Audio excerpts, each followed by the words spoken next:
Енді маған айтыңыздаршы, ой өз-өзін көре ала ма? Немесе эго өз-өзін көре ала ма? Ешқандай объект өз-өзін көре алмайды, негізі физикалық түрден алатын болсақ ше, если бір объект бар ма, оны қарап тұрған адам бар, наблюдающий болады. Сол сияқты сол наблюдающийді оятып алу керек. И уже келесі этаптарда мен бөлек бөлісетін боламын. Это уже әулелік этаптар, просветленный дейді. Ол жерде сіздерде қандай да бір ішкі күштер ояна бастайды, қандай да бір сверхспособность ояна бастауы мүмкін. Ол әулелік этапта сол іштегі наблюдатель бар ғой, сол да растворяться етіп кетеді, ол да жоғалады. И құр денең ғана қалады, и вот этот наблюдательдің өзі без наблюдающего осы әлемге қарай бастайды. Бұл есть чистое сознание. Ну, біреу бұны Құдай дейді, біреу Алла дейді, сознание, Всевышний, абсолют, свет, исток.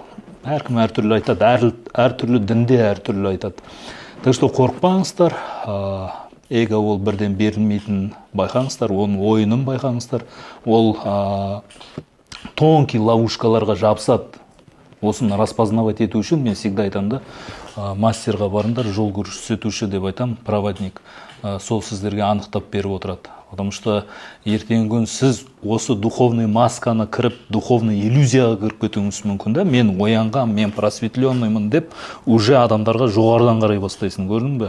Осындай эгоның жұқа нелері бар, ойыны бар, осыған түсіп қалмау керек. Немесе былай айтуыңыз мүмкін, енді мен оянған, мен просветленныймын, пробужденныймын, маған ашулануға болмайды, маған темекі шегуге болмайды, мен ана істеуге болмайды. Это и есть тонкий ловушка эго.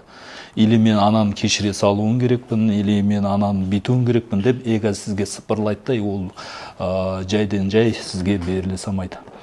Ал егер тығыз жұмыс істеймін десеңіздер, келіңіздер, біздің есік әрдайым ашық. Өйткені мастердің, ұстаздың полясында болған, оянған адамның полясында болсаңыз, сіз жаныңыз уже ішкі сознание жібермейді сізді, тез оянасыз.